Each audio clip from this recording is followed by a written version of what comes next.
안녕하세요. 두요론 리서치 두오리입니다. 미국 시간으로 1월 22일 토요일 미국 주식 이야기 해보는 시간 갖겠습니다.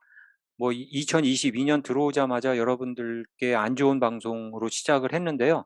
그 방송이 계속 이어지고 있어서 사실 스트레스도 저도 좀 받고 여러분들도 계속 이렇게 안 좋은 방송 들으시는 것이 스트레스일 것 같아서 방송을 잠깐 안 했는데, 그래도 지금 투자하시는 분들 같이 서로 좀 용기도 북돋워 주고요. 그리고 정보도 서로 교환할 그런 목적으로 오늘 제 생각 좀 전해 드리면서 여러분들의 고견 듣는 시간 가질까 합니다.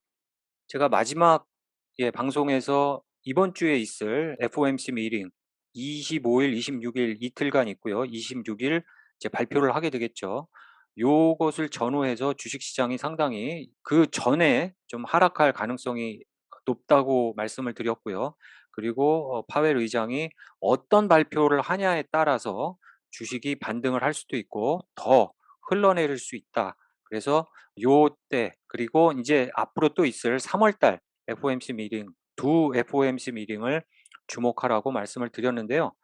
예상보다 빠르게 시장이 더 먼저 선반영되는 그런 상황을 보이고 있습니다. 패닉 셀링도 있는 것 같고요. 거기다가 이제 공매도를 엄청나게 때리면서 주식 시장이 올라가는 것을 다시 눌러내리는 그런 상황을 만들고 있는 것 같습니다.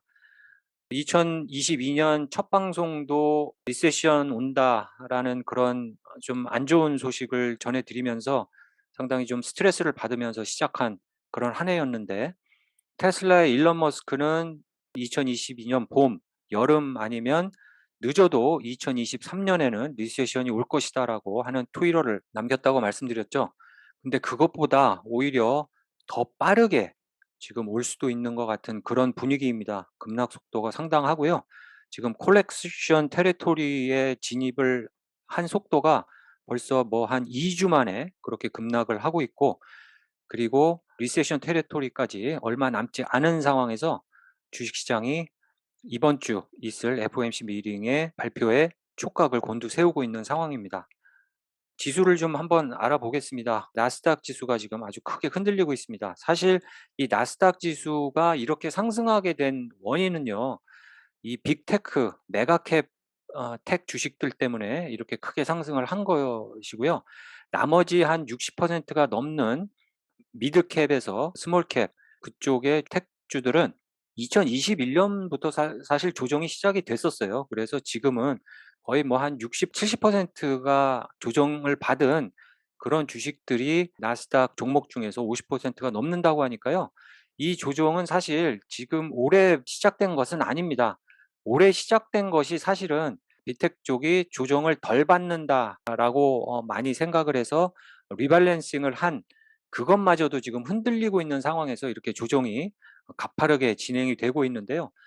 이 팬데믹 상황에 너무 급속하게 이렇게 튀어 올라간 그런 상황에서 조정을 받는 것은 어떻게 보면 좀 당연한 것 같은데, 이 조정 속도가 너무 가파르기 때문에 올라갔다가 조금 또 다시 내려갔다가 올라갔다가 또 떨어지고 이런 것이 아니고 그냥 절벽에서 떨어지듯이 계속 흘러내리는 그런 상태를 보이고 있기 때문에 반등 모멘텀이 일시적으로 생길 수 있을 것 같습니다. 그렇지만은 지금 상황으로 봤을 때 나스닥 지수가 13,800까지 내려왔는데요. 13,000까지는 충분히 내려올 수 있는 그런 가능성은 남아 있는 상태인데, 이것이 언제 내려오느냐는 시간 문제고요. 진짜 다음 주 한 2주 만에 12,800에서 900 정도까지 내려온다면 12,000 선, 12,000 이하로까지 떨어질 수 있는 그런 가능성도 없지 않다는 것이 많은 전문가들의 얘기고요. 이런 전문가들의 예측 때문이라도 지금 주식시장이 패닉 셀링 그리고 공매도에 타겟이 되고 있는 상황인 것 같습니다. 기관만 공매도를 칠 수 있는 게 아니죠.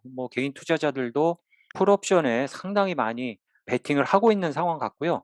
그리고 곧버스 같은 거, SQQQ 같은 것들에 많이 투자를 하면서 단기 수익을 노리고 있는 것 같아요. 그렇지만 이렇게 갑자기 급락한 상황에서 더 이렇게 급락을 바라보고 지금 곧버스에 들어가는 것은 사실 제 개인적인 생각으로는 약간 늦은 감이 없지 않느냐 하는 것이 제 개인적인 생각인데요. 여러분들은 어떻게 생각하십니까? 그리고 S&P 500 같은 경우는 실제로 조정을 좀 덜 받은 상황입니다. 오히려 S&P 500 같은 경우는 더 떨어질 룸이 있을 것 같아 보입니다. S&P 500가 떨어지면 자동적으로 나스닥도 떨어지기 마련인데요. 나스닥 같은 경우는 그래도 미드캡 주들이 포진하고 있어서 미드캡 주들이 떨어지는 국면이 너무 컸기 때문에 앞으로 또 좀 더 떨어질 가능성, 확률은 S&P 500 보다는 적은 그런 상황입니다. 이 큰 빅테크 메가캡 주식들이 좀 그래도 조정장에서는 안전하다고 생각해서 그쪽으로 리밸런싱한 큰 손들의 돈들이 불안감을 더 느낀 나머지 돈을 빅텍 쪽에서도 지금 빼고 있는 상황 같은데요.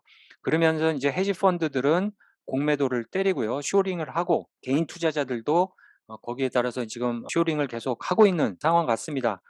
제가 또 많이 갖고 있는 이 소형주들이 포진하고 있는 러셀 2000 같은 경우는 조정이 더 엄청나죠. 최고가에서 지금 떨어진 것이 20%, 이것은 지금 리세션 구간까지 왔다고 보시면 됩니다. 그래서 오히려 떨어지는 것은 좀 덜하지 않을까 싶은데 그래도 방심은 못 하겠죠. 이 쭉 트래젝토리를 한번 제가 그려 봤는데요. 한 5% 정도 더 떨어진다고 예상을 해 보는데 만약에 5% 밑으로 더 흘러내린다 그러면 2018 년도 최고치까지, 그게 지금 한 17,000 선이거든요. 고까지도 흘러내릴 수 있는 상황이어서 뭐 모릅니다. 이게 사실 러셀 2000이 작년 1년 동안 상당히 크게 타격을 받고요.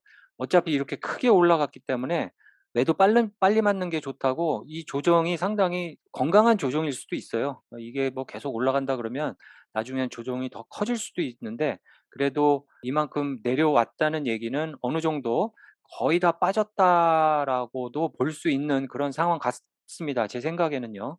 그래서 떨어지더라도 한 100 포인트 정도 좀 더 떨어진 이후에 만약에 급상승하는 그런 장이 온다 그러면 그때는 위험하다고 또 봐야죠. 일단은 버블을 끄고 가면서 천천히 올라가는 것이 아무래도 장기 투자하는 것도 마음도 편하게 가질 수 있고, 이렇게 급격하게 올라갔다가 급격하게 떨어지고 그러면요, 진짜 롱섬 투자하기가 상당히 힘듭니다.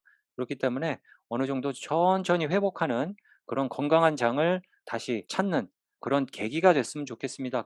최근에 고퍼스에 베팅해서 좀 해지를 하신 분들도 계시고요.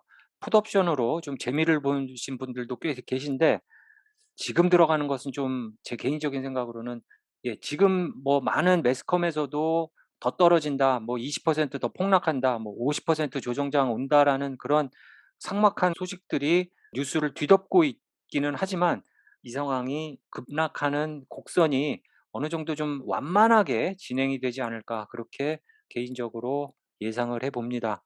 여러분들은 어떻게 생각하십니까? 잘 버티고 계십니까? 저도 주식시장을 볼 때마다 스트레스를 받는데요. 여러분들 생각 좀 공유해 주시면서 서로 격려도 하고 하면서 잘 버텨나가는 우리 서학개미들이 되시기를 기원하면서 오늘 방송 마치겠습니다. 감사합니다.